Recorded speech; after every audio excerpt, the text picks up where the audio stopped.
Good morning, planet Earth and neighboring planets. Welcome to Real Turkey channel. I'm Atilla Yaşılara. I'm reaching out to you from sunny Istanbul. It's 5th of November and it's like 22 degrees Celsius outside, which is extremely unusual for Anatolia, which is going to play a prominent role in today's video. Hint, hint. The title of today's video is "The best of inflation is over." Yesterday, Turkey's extremely reliable, honest, and dignified statistics agency Turkstat published October inflation figures. CPI turned out to be 8.85% with a monthly rise of 2%. That's a massive improvement over the last 12 months. And in fact, it is the lowest monthly figure achieved over the last 2 years. In another incredible data print, domestic PPI, that's factory prices, dropped to 2% per annum. It's almost deflation. Worse than China. I can't wrap my heads around that figure because throughout the year, input prices have been increasing steadily.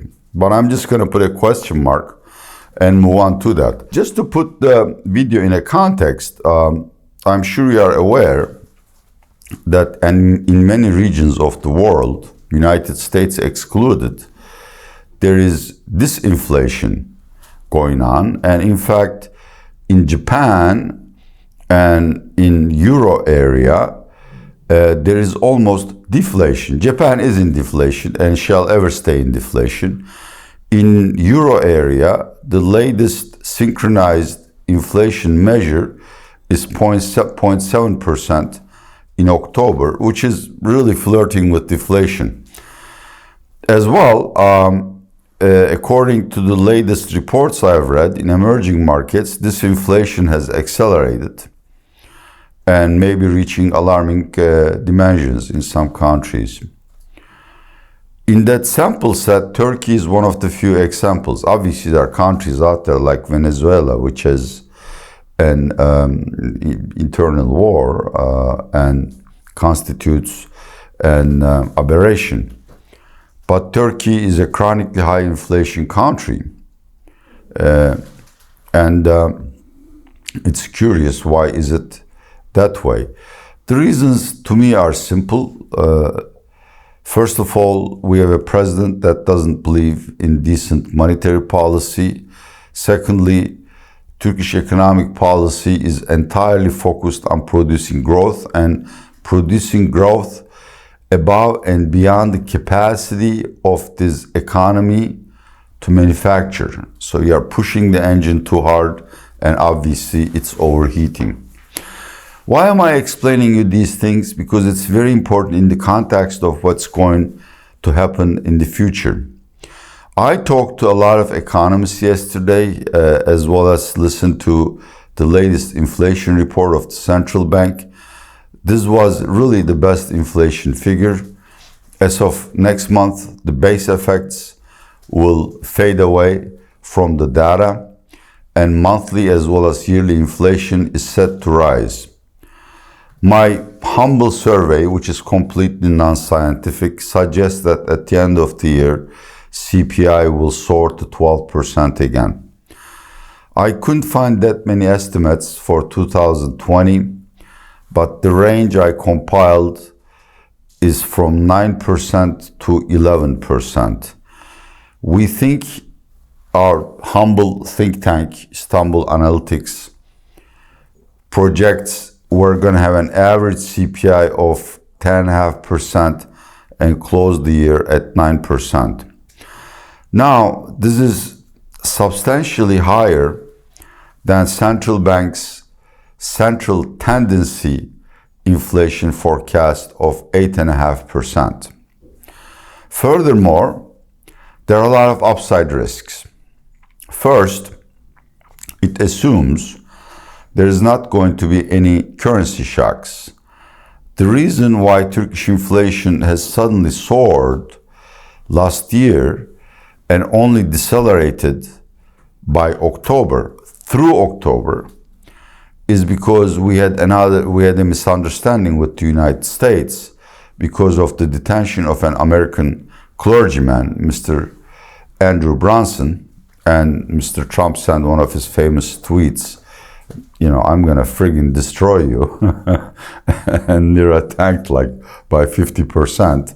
And there has been a very rapid pass-through from Turkish lira to inflation. Such a currency shock cannot be ruled out because, as you might have read, United States House of Representatives passed another sanctions bill against Turkey. It's not yet up for consideration in the United States Senate, but God knows what's going to happen. A second problem is that, as per orders of our president, Mr. Erdogan, the central bank is set to cut interest rates another time at the end of the year. Their next Monetary Policy Council is on 12th of December. To the best of my capacity, I have surveyed the market participants. They expect the central bank to cut policy rates in their December meeting anywhere from 75 basis points to 200 basis points. Now, that would be a disastrous decision in the sense that, as of last week's data, 72% of the deposit base has been dollarized. Turks are not holding any TL, and the most important reason is because they think the real interest rate on their deposits is negative. If you cut interest rates further at a time when monthly inflation is rising, it's going to lead to further dollarization. As a result of which, it doesn't sound too reasonable that inflation will decelerate to the central bank target of 8.5% next year. But there are other problems here. We have seen the 2020 draft budget, where the official growth target is 5%. There has never been an episode in Turkish history where growth accelerates from 0%, which is the forecast this year, to 5% as inflation decelerates. We don't live in this kind of world. And the reason is simple. Turkish producers, retailers, wholesalers haven't really made any money for the last 2 years. Rational expectations theory suggests if they see a sudden demand impulse, they're gonna, widen their profit margins. They're gonna charge more for products.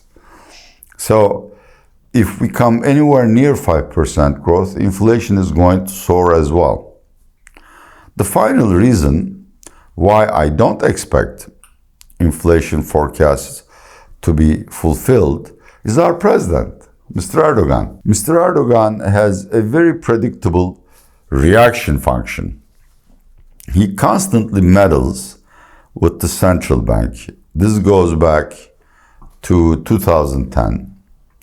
He orders this, he believes, this is not for domestic consumption. He believes that lower interest rates lead to lower inflation.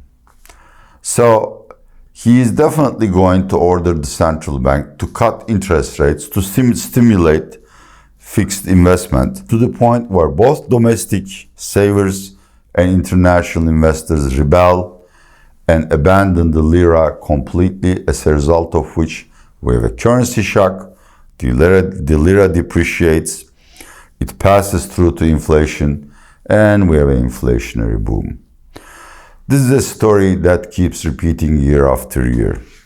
So next year, 12% inflation is the normal or predictable forecast. The upside is Mr. Erdogan once again getting beside himself and ordering rate cuts way beyond anyone can tolerate. In that case, the sky is the limit. We could have another 15%, 20% limit.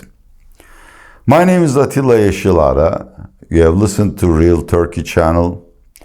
We try to represent the truth about Turkish economy, politics, and business news. If you like this, share it with others.